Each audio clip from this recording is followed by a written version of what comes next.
Hi friends, video ജോളിസ് കിച്ചണിലേക്ക് സ്വാഗതം. ഇന്ന് നമ്മൾ തയ്യാറാക്കാൻ പോകുന്നത് എഗ് റൈസ് റെസിപ്പിയാണ്. എളുപ്പം ഉണ്ടാക്കിയെടുക്കാൻ പറ്റിയ റെസിപ്പിയാണ് കേട്ടോ. അധികം സമയമില്ല, എന്നാലും നല്ല രുചിയിൽ ലഞ്ച് കഴിക്കണമെന്ന് ആഗ്രഹം ഉണ്ടെങ്കിൽ ഈ ഒരു റെസിപ്പി ട്രൈ ചെയ്തോളൂ കേട്ടോ. നമുക്ക് വീഡിയോയിലേക്ക് കടക്കാം.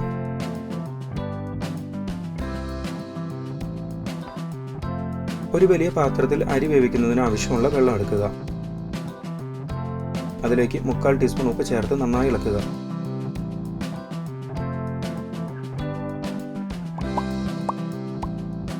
വെള്ളം തിളച്ചു തുടങ്ങുമ്പോൾ 2 കപ്പ് ബസ്മതി അരി ഇടുക. നന്നായി കഴുകി അരമണിക്കൂർ കുതിർത്ത് വെച്ച ബസ്മതി അരിയാണ് കേട്ടോ.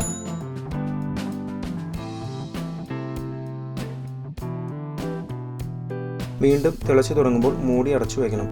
ലോ ഫ്ലെയിമിലേക്ക് വെച്ച് 4 മിനിറ്റ് ചൂടാക്കുക. 4 മിനിറ്റ് കഴിയുമ്പോൾ തീ ഓഫ് ചെയ്യാം. വെള്ളം വാരാൻ വെക്കുക. ഇനി ഒരു പാനിൽ 2 ടേബിൾ സ്പൂൺ എണ്ണ എടുത്ത് ചൂടാക്കുക. അതിലേക്ക് 4-5 വെളുത്തുള്ളിയുടെ അല്ലി ചോപ്പ് ചെയ്തത്, പിന്നെ കുറച്ച് കറിവേപ്പിലയും ഇട്ട് കൊടുക്കുക. 1 മിനിറ്റ് മീഡിയം തീയിൽ വഴറ്റുക.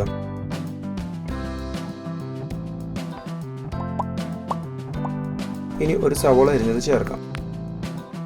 ഒപ്പം 1/2 ടീസ്പൂൺ ഉപ്പും നന്നായി ഇളക്കി കൊടുക്കുക.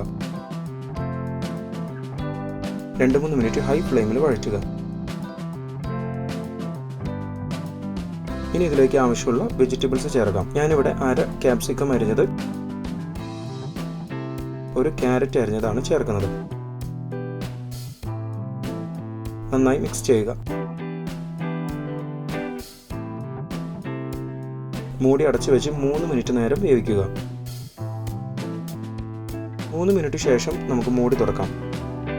ഇനി ഇതിലേക്ക് 5-6 മുട്ട ഒഴിച്ചു കൊടുക്കാം. നന്നായി ഇളക്കി മുട്ട ചിക്കി എടുക്കുക.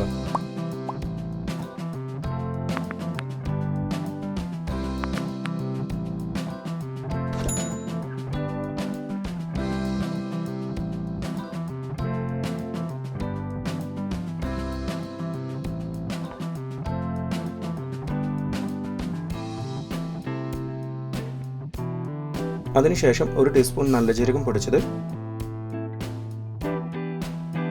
1/2 ടീസ്പൂൺ കുരുമുളക് പൊടി, 1/2 ടീസ്പൂൺ ഉപ്പ് ചേർക്കാം.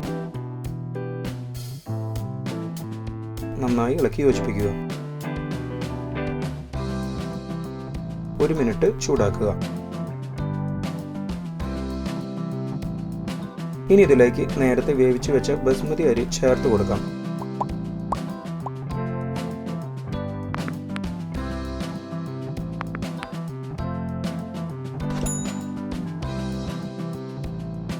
നന്നായി ഇളക്കുക.